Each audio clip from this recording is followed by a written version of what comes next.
Hello everyone. My name is Crystal, and for those of you who don't know who I am now I'm a homeschool mom. I worked for a school district for 11 and a half years, and then I got laid off right during the pandemic. So I decided, you know what, I'm gonna homeschool my kids. I'm gonna stay at home for a little while. I've been married for 15 years. Yeah. Oh my gosh, 15 years. I'm a mom of two teenagers, almost 14-year-old and almost 16-year-old. And I'm a pet mom, a dog mom of three, and we have a rabbit. So I stay busy. Oh, and I'm also running a few businesses that I'm trying to get off the ground. But anyway, so I decided to also start a YouTube channel on top of that. Like I don't have enough going on. But yeah, so I wanted to do something around answering questions and giving some advice and my opinions on things. I don't know, people say that I'm really good at it, so I was like, hey, why not try? So I will start off kind of with talking about like a trend that I see happening right now.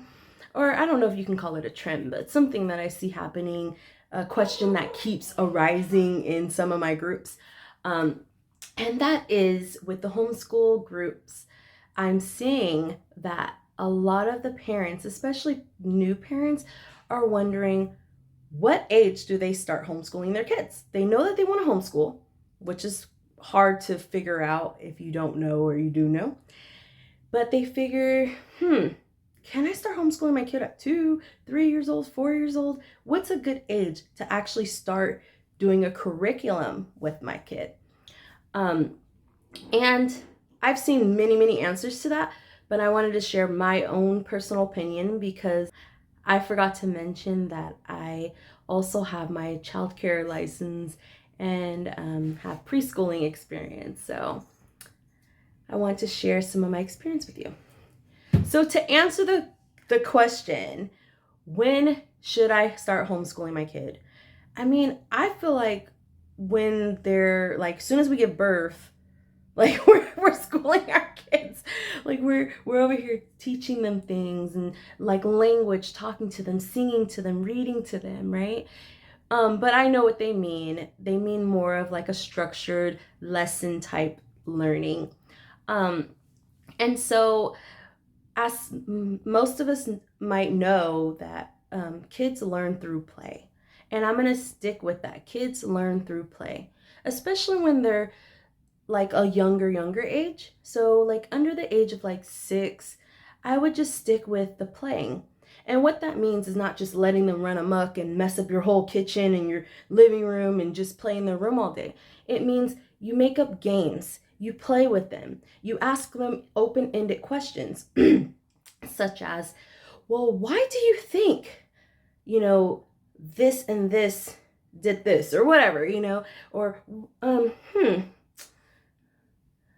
how did you build this tower out of blocks? And then, you listen to their answer, and then you kind of just do a back and forth feedback. So that's what it means by learning through play. And yes, you can play dolls or trucks or monsters, whatever you want to play with your kids, because they're still learning. They're learning how to interact. They're learning how to ask questions. They're learning how to answer questions. You're building cognitive skills. But just remember to always ask them open-ended questions so that you can continue the learning. Another thing that I'm seeing that's kind of trending right now is parents, specifically mothers who are homeschooling, talking a lot about how either their partner or other family members or friends are against them homeschooling their kids, right? So let's take the latter, right? So if they're friends or family members who are not your partner, not your kid's parent, who cares what the heck they have to say, right? I know it's easier said than done, even with myself, but if you've went already defending yourself and saying the benefits of homeschooling and they still keep being naysayers, like honestly, it's not their kid, it's your kid. So just do you and let them do them.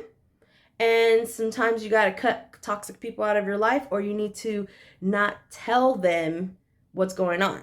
And if they ask, just like, oh, it's going wonderful. Don't go to great details. Like I've seen a lot where it's like the mother of the homeschooling mom who's like, oh, why are you homeschooling your kids? I didn't homeschool you. How are your kids gonna do socially and build friendships? There's so many ways, we already know that homeschoolers could build friendships, and with today's like technology, your friend is like a video chat away, okay? And there's like pods and all this stuff. But even after explaining that to them, there's still going to be naysayers here and there. So just be like, you know what? Hey, we're wonderful over here. You worry about yours and you and yours, and I'll worry about me and mine. Now, if it's your partner, like your husband or your wife or whatnot, that is a naysayer in homeschooling, that's where it can get a little bit more rough, of course, because you might agree with it and they don't agree with it. So that might come with the task of having to show them what your kids are learning throughout the day. So that can come in the form of actually asking the kids questions in front of them, saying like, hey, so what did you learn today? Or hey, tell your parent what mom taught you today or dad taught you today. And also maybe even like showing the projects and making it more of like a family deal than just like, okay, I homeschool at the daytime, nighttime, we shut it down. Let the parent also be a part of the planning process of like listing some ideas of what they would want their child to learn, and then ask them, okay, well, do you want to be a part of this lesson? Do you want to help me build the curriculum if that's what you're doing? I build my own curriculum. It's just easier for me.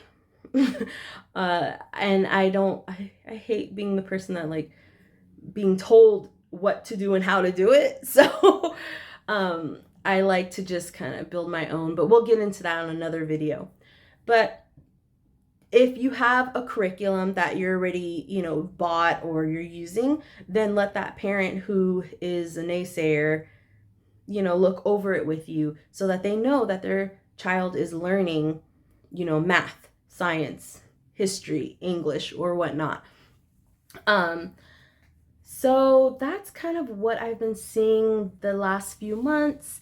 The next video, I'll answer some questions. So if you have any questions, you can email me. I'll put the email in the description and I'll answer your questions. You can put your real name, a fake name, make them funny though. I like to laugh. Or you could do anonymous and I'll try my best to answer your question that you may have. Hope to see you guys next week. I'll be doing this every Tuesday. Take care. Bye.